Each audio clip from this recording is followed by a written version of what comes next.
नमस्कार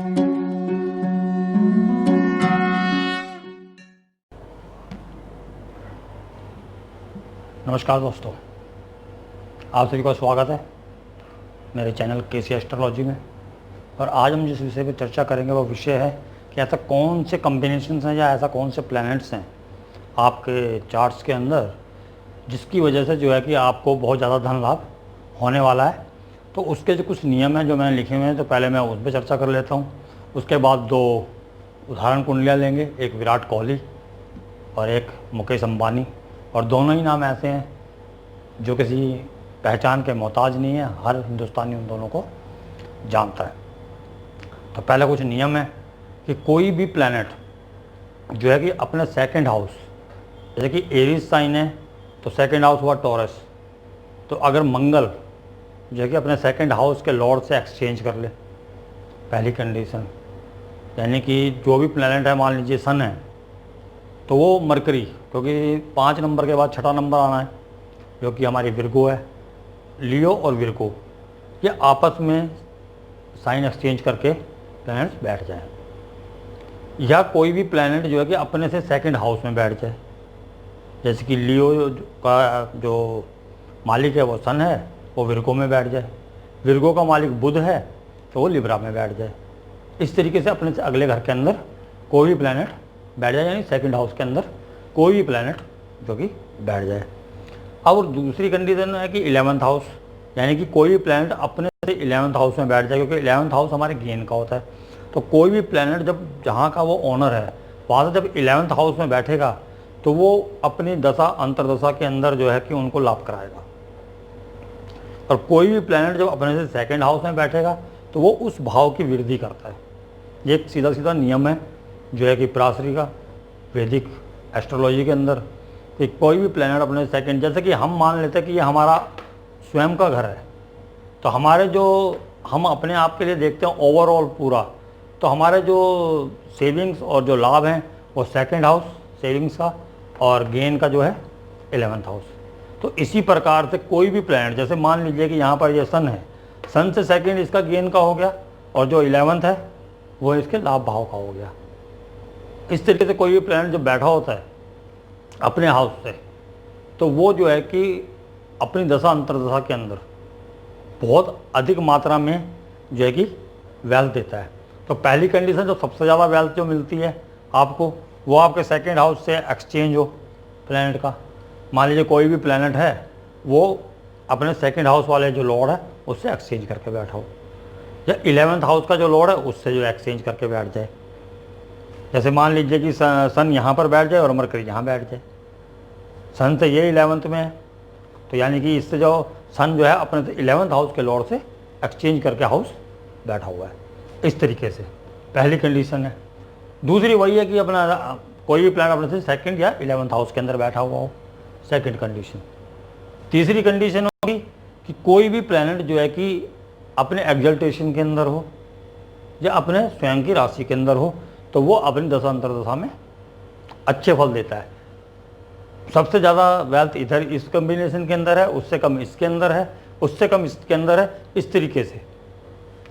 और फिर कोई भी प्लैनेट जो है कि अपने हाउस को एक्सपेक्ट करता हो और उसकी दशा चल जाए, क्योंकि जो भी प्लैनेट अपने हाउस को एक्सपेक्ट करता है, दृष्टि डालता है, तो वो अपने भाव के जो अपने जो घर है उसके जो रिजल्ट्स हैं उनके अंदर वृद्धि करता है, यानी कि उसको अच्छे फल देने के लिए बाध्य कर देता है अपने हाउस को, क्योंकि वो उसको देख रहा है अपने घर को। कोई भी अपने घर को नुकसान ना पहुंचा के उसके फ़ायदा के लिए ही सोचता है। तो इस प्रकार से ये है। उसके अलावा जो है कि जैसे मैंने अब तीन नियम है, ये 3 या 4, क्योंकि ये 2 जगह लिख दिया मैंने, सेकंड और 11th हाउस, एक एक्सचेंज वाला और एक वहाँ बैठे हूँ। तो ये 4 नियम है। इसको किसी भी चार्ट पे आप लगा के देखें कि जो भी प्लैनेट वहाँ से जो है कि इस तरीके से बैठे होंगे, तो वो आपके जब उनकी दशा अंतरदशा या प्रंतर दशा भी चलेगी, कितने की भी दिन की है वो प्रंतर दशा, उसके अंदर आपको जो है कि लाभ दिलाएगी। आपको जो सेविंग्स भी होंगी, आपके अर्निंग भी बहुत अच्छी होगी।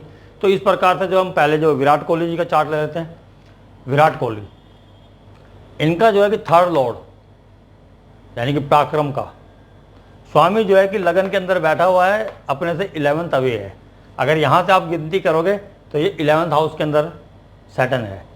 सेम जो है कि यहाँ पर जो है कि अंबानी जी का है, मुकेश अंबानी, उनका भी थर्ड लॉर्ड सैटर्न ही है और वो 11th हाउस के अंदर अपने से 11th हाउस में लगन के अंदर बैठा हुआ है।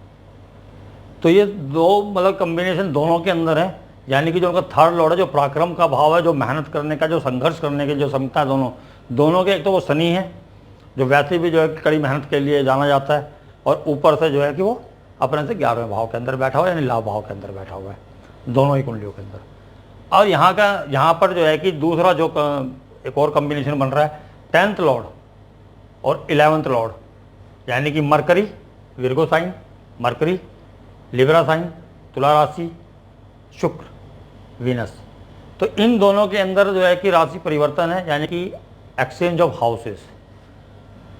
मरकरी 11th हाउस में, 11th Lord Venus 10th house के अंदर। तो इस तरीके से इनका एक्सचेंज है, अपने से 2nd हाउस मरकरी का अपने से 2nd हाउस के लॉर्ड से एक्सचेंज है, मरकरी अपने से 2nd हाउस में बैठा हुआ है। तो इस वजह से जो कि जब भी जो है कि वीनस की दशा चलेगी, मरकरी की दिशा चलेगी, या इनके साथ इन्वॉल्व हैं जो ग्रह, जैसे वीनस है, मून है, सन है, मरकरी है, ये इनसे इन्वॉल्व हैं इस योग के अंदर, जो एक्सचेंज वाला योग है। तो इनकी दशा अंतर्दशा के अंदर विराट कोहली जी को कार्य क्षेत्र के अंदर, क्योंकि मरकरी जिसने यहाँ पर 2nd हाउस के अंदर जो गया है वो कार्य क्षेत्र का है, तो कार्य क्षेत्र के अंदर इनको जो है कि इनकी महादशा और अंतर्दशा के अंदर लाभ होने वाला है। तो ये तो विराट कोहली जी की हैं जन्मपत्री है, और आप सभी को मालूम है कि आज वो किस मुकाम पे हैं।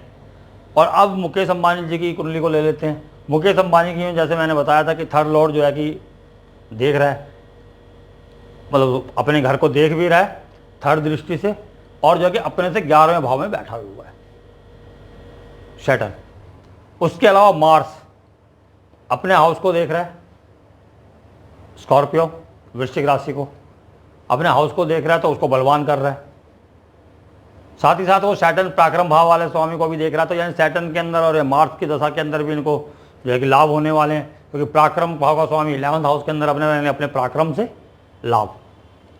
दूसरा जो है, यानी कि यहाँ पर दो घर मतलब कि प्लैनेट्स ऐसे हैं जो अपने घर को देख रहे हैं, और एक प्लैनेट ऐसा जो अपने से 11th है।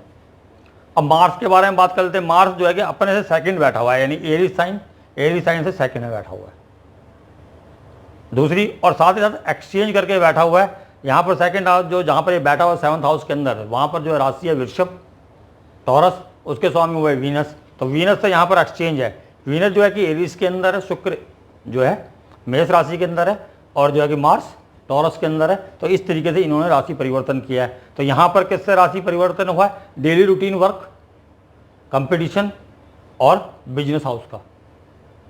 तो आप सभी जानते हैं कि बिजनेस के अंदर है, सभी जानते हैं ये खिलाड़ी हैं, और इनको अपने कर्म से लाभ मिलता है। इनको जो है कि अपने डेली रूटीन वर्क से, बिजनेस से मतलब कि सेविंग्स हो रही हैं, क्योंकि 2nd हाउस सेविंग का होता है। किसी भी घर से 2nd उसकी सेविंग्स का, उसकी वृद्धि करता है। तो इस प्रकार से यहाँ पर जो है कि पहले चार्ट के बनस्पत यहाँ जो है कि वो कर्म से, जो अपने प्रोफेशन से जो कमा रहे हैं, यहाँ वो अपने बिजनेस से कमा रहे हैं। साथ ही साथ उससे ज़्यादा यहाँ पर ग्रह इन्वॉल्व हैं। इस योग के अंदर 5 ग्रह 6 ग्रह इन्वॉल्व हैं, और जो कि वो, और यहाँ पर जो है कि सिर्फ जो है कि 2, 4 और 1 जो मार्स एक्सेप्ट करते 5, यहाँ पर 4, 5, 6, और उसके अंदर कंडीशन भी ज़रा अच्छी बनी हुई है यहाँ पर कि पराक्रम भाव के स्वामी भी जो है कि बिजनेस भाव को देख रहे हैं, यहाँ पर 7th हाउस को देख रहे हैं, रिलेशनशिप का है, बिजनेस पार्टनर्स का है। और जो है कि वहाँ पर जो सैटर्न और मार्स जब अपोजिशन में होते हैं तो कड़ी मेहनत के बाद बहुत ज़्यादा तरक्की देते हैं, कड़ी मेहनत करवाते हैं, क्योंकि जो सैटर्न है वो कड़ी मेहनत का है, और वो दोनों के ही पराक्रम भाव का स्वामी है। यानी कि उनके पराक्रम, उनकी मेहनत से निखर कर उनका जो है स्किल जो है कि दुनिया के सामने आया, और आज जिस मुकाम पे हैं वो अपनी मेहनत के बल पे हैं, 3rd हाउस।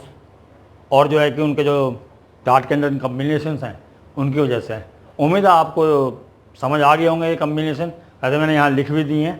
तो इस वजह से अगर ये आपके किसी भी चार्ट के अंदर, मैंने काफ़ी लोगों के चार्टों के अंदर इसको देखा है। अमिताभ बच्चन जी का जो सन है, उनका 7th लॉर्ड होकर जो है कि 8th हाउस के अंदर है।